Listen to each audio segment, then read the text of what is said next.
Hallo, hier ist wieder euer Nico. Heute zeigen wir euch, wie ihr euch euren SpyPoint-Account erstellt und eure Kamera aktiviert. Um euch einen Account zu erstellen, nehmt ihr eure Suchmaschine, ob Google oder irgendeine andere, ist völlig egal, gebt dort SpyPoint Login ein und findet hier relativ schnell Create an Account. Dort wählt ihr eben diesen Link an und kommt sofort auf die Eingabemaske, wo ihr euren Account erstellen könnt. Dazu gebt ihr eine E-Mail-Adresse ein. Ich gebe jetzt hier einfach eine fiktive E-Mail-Adresse ein. So, ein Passwort müsst ihr festlegen. Dieses muss 10 Zeichen haben, steht hier schon. Da gebt ihr eben ein, was ihr möchtet. Ich mache da jetzt einfach nur eine Zeilenabfolge. Dann wählt ihr entsprechend euer Land aus und gebt eine Telefonnummer ein und geht auf ein Login und seid sofort in der Eingabemaske, um eine Kamera zu aktivieren. Das könnt ihr jetzt direkt hier machen, das ist auf der Webseite, müsst ihr aber nicht. Ihr könnt auch die Seite schließen und öffnet eure SpyPoint App.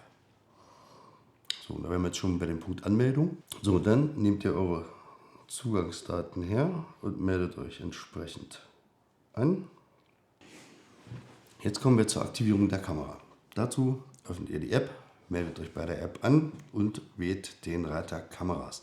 Dort seht ihr ein orangenes Plus, was ihr dann auswählt und dann ein Kameramodell auswählen. Wir haben hier die Flex.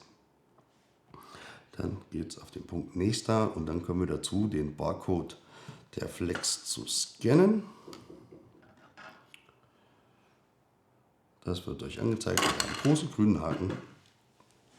Dann steht hier unten mein Gerät aktivieren, das wählt ihr an und dann steht hier herzlichen Glückwunsch, Ihr Gerät kann jetzt eingeschaltet werden. Dann geht ihr auf Sehen Sie Ihre Geräte, dann ist die Kamera noch ausgegraut und es steht dort, dass diese Kamera sich noch nicht gemeldet hat. Bitte versuchen Sie es erneut.